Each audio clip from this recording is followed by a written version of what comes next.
Price the lord. Yesu ಕ್ರಿಸ್ತವನ್ನು ಪ್ರೀತಿಸಿ ಅವರ ಸೇವೆ ಮಾಡುವ ಒಂದು ಸೇವಕರಿದ್ದರು. ಅವರು ಯಾವಾಗಲೂ ಸೇವೆಗೆ ಹೋಗುವಾಗ ಒಂದು ನದಿಯನ್ನೇ ದಾಟಿನೇ ಹೋಗುವರು ಬರುವರು.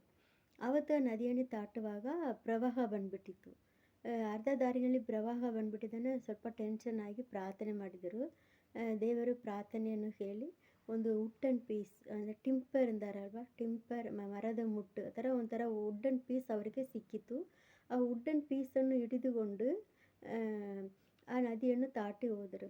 ಆವಾಗಲೇ ಅವರಿಗೆ ಒಂದು ಒಂದು ಒಂದು ವಾಕ್ಯ ನೆನಪಿಗೆ ಬಂತು. ಫಸ್ಟ್ ಕೊರಿಂಥಿಯನ್ಸ್ 10:13 ದೇವರು ನಂಬಿಗಸ್ತನು, ಶೋಧನೆ ಆಗುತ್ತಲೇ ತಪ್ಪಿಸಿಕೊಳ್ಳುವ ಮಾರ್ಗವನ್ನು ಸಿದ್ಧ ಮಾಡುವನು. ಆ ವಾಕ್ಯವನ್ನು ನೆನಪಿಗೆ ತಂದು ದೇವರಿಗೆ ಸ್ತೋತ್ರ ಮಾಡಿದರು. ನಿಮಗೂ ಶೋಧನೆ ಬರುವಾಗ ಅದನ್ನು ಎಷ್ಟು ದೊಡ್ಡ ಶೋಧನೆ ಆದ್ರೂ ಅದನ್ನು ತಪ್ಪಿಸಿ ಹೋಗುವುದಕ್ಕೆ ಒಂದು ಮಾರ್ಗವನ್ನು ದೇವರು ಸಿದ್ಧ ಮಾಡ್ತಾರೆ.